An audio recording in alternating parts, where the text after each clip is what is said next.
Everyone, स्वागत है आप सभी का हमारे YouTube channel Shreya study IQ में। सबसे पहले तो आपको इस नए वर्ष की बहुत बहुत बधाई एवं हार्दिक शुभकामनाएं। आज की इस वीडियो में हम बात करने वाले हैं SDG गोल, जिसको हम सस्टेनेबल डेवलपमेंट गोल कहते हैं, जबकि जो कि सबसे पहले यूनाइटेड नेशन ने इसको 2015 में 17 गोल दिए, यानी कि 17 गोल तय किए, जो कि देश की आर्थिक उन्नति एवं पर्यावरण के बीच सामंजस्य स्थापित करने का काम करता है, जिसको हम SDG गोल कहते हैं। इस गोल में 17 गोल दिए गए थे, यानी कि SDG गोल था जो इसमें 17 गोल एवं 169 टारगेट दिए गए थे, जो कि 2030 तक हमें इसको पूरा करना है। 2030 तक इसको पूरा करना है। और इस यहाँ पे जो SDG गोल है, इसमें जो 17 टारगेट हैं, ये बहुत ही इम्पॉर्टेंट हो जाता है for the exam point of view से, और इसको याद करना बहुत ही मुश्किल हो जाता है, जो कि इस वीडियो में हम बेसिक कॉन्सेप्ट के माध्यम से याद करेंगे, जो कि आपको एग्ज़ाम में बहुत ही हेल्पफुल होने वाला है। तो सबसे पहले हम देखते हैं इसको। पहला गोल 1, आप जानते हैं कि भारत में गरीबी बहुत है, यानी कि जो पहला है, सबसे पहले हम गरीबी को ख़त्म करेंगे। जब गरीबी ख़त्म होगी तो हमें भरपेट भोजन मिलेगा, यानी कि पर्याप्त हमें भोजन मिलेगा। दूसरा, पर्याप्त भोजन मिलेगा यानी कि भुखमरी ख़त्म होगी। तीसरा, जब हमारी गरीबी ख़त्म होगी, भुखमरी ख़त्म होगी, तो हमारा जो स्वास्थ्य होगा बेहतर होगा।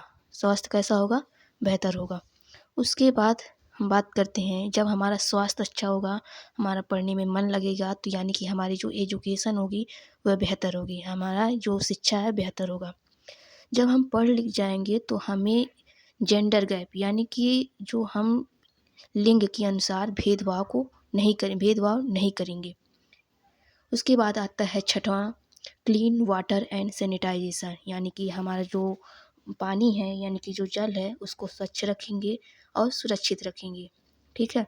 उसके बाद आता है, जैसे कि हम मान लेते हैं छठे के बाद अगर हम क्लीन वाटर हमें मिल जाता है, तो हमें एनर्जी, क्लीन वाटर पीने से क्या होगा? हमें एनर्जी प्राप्त होगी, यानी कि सातवें में एफोर्डेबल एंड क्लीन एनर्जी, यानी कि अगर हम पानी पीते हैं तो हमें एनर्जी प्राप्त होगी, यानी कि सातवां एनर्जी हुआ। अगर एनर्जी हम प्राप्त होगी तो हम अच्छा कार्य कर पाएंगे। ठीक है, सम्मानजनक काम करेंगे। अगर काम करेंगे तो हमारा जो आर्थिक विकास है वह बढ़ेगा, यानी कि इकोनॉमिक ग्रोथ होगी। आठवां क्या है? Decent work and economic growth. अच्छा काम करेंगे, सम्मानजनक काम करेंगे, तो हमारा जो आर्थिक ग्रोथ होगा वह क्या होगा? बढ़ेगा। ठीक है, इस प्रकार हमारा आठवां हो गया। अब नौवां क्या है?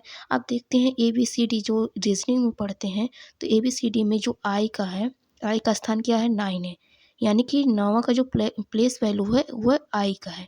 ठीक है, तो इस प्रकार हमें नौवें हम देखेंगे सभी तीनों है आई से स्टार्ट हो रहा है, इंडस्ट्री, इनोवेशन एंड इंफ्रा। ठीक है, यानी कि जब हम अच्छा काम कर रहे हैं, हमारी आर्थिक ग्रोथ हो रही है, तो उसके बाद क्या करेंगे? हम कहाँ पे जाएंगे काम करेंगे? इंडस्ट्री में, यानी कि उद्योग में। उद्योग में क्या करेंगे? इनोवेशन करेंगे। और इनोवेशन यानी कि नए नए आविष्कार करेंगे। नए नए आविष्कार किसका करेंगे? नए नए इंफ्रा का करेंगे। ठीक है, यानी कि अवसंरचना बनाएंगे। इस प्रकार क्या हो गया? नौवें में हमारा उद्योग हो गया, इनोवेशन यानी कि क्या हो गया यहाँ पे?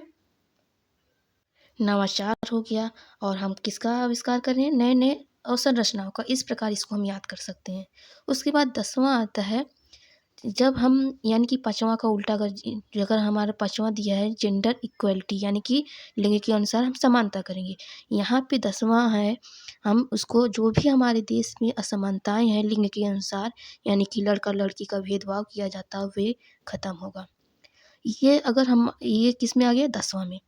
और सबसे पहले हम देखते हैं कि कोई भी चीज़ अगर आती है, यानी ट्रेंड कोई भी चलता है, तो सबसे पहले शहरों में देखा जाता है। ठीक है, तो इसी प्रकार जैसे कि अगर असमानताएं अगर ख़त्म होगी तो सबसे पहले कहाँ ख़त्म होगी?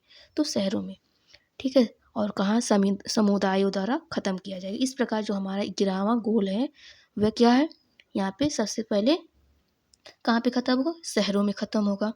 उसके बाद आता है 12वां नंबर, इसके लिए रिस्पॉन्सिबल कौन होगा?